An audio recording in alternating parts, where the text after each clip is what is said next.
Hi guys, in this video, papakita ko sa inyo yung mga nabili kong plants na bago. So actually guys, ang bibilhin ko lang sana dito is kamuning. Okay, so nakita ko itong isang halaman na ito. Ayan o. Una, akala ko kamuning siya. So tinanong ko sa tendera ng halaman kung kamuning ba ito. Sabi niya hindi. So sinamomo sabi niya. So sinamomo, meron siyang parang mga bulaklak na yellow, ayan parang bilog-bilog, 'di ba? Pero para siyang dahon ng kamuning. So bibili talaga ako ng kamuning. So tinanong ko rin yung kamuning, ito siya oh. Ayun 'di ba? Magkahawig sila. No? So mabango itong kamuning, guys, ito.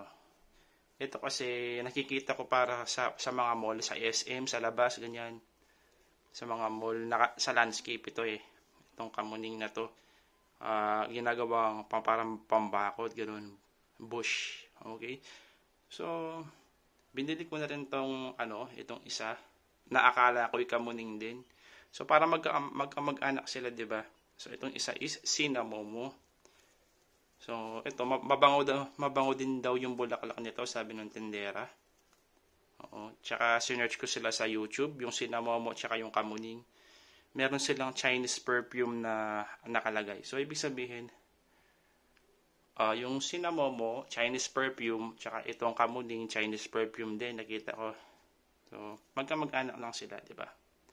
Kasi talagang pagkakaiba lang nila, parang itong sinamomo is compact yung niya, pagka dahon. Tsaka upward siya, patayo palagi.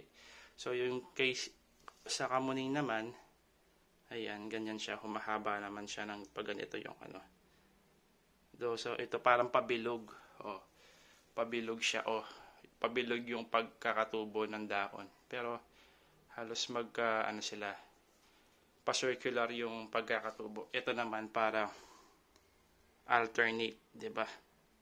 So yun ang pagkakaiba nila, guys. Basta yung sinamomo compact, okay? Tsaka ito, ang bango ng kamuning, guys, nangangamoy dito sa kwarto ko. Ito yung So yan lang, guys. Bagong discover na plant, ito ang sinamomo, okay? So kamuning lang talaga ang aking bibili. So by the way, nabili ko ito ng tig 50 pesos lang. Okay, dahil maliliit lang sila. So na 100 pesos lang ang dalawang ito. So yan po ang ating video tungkol dito sa kamuning at sinamomo. Thank you so much for watching, guys, and subscribe to my channel.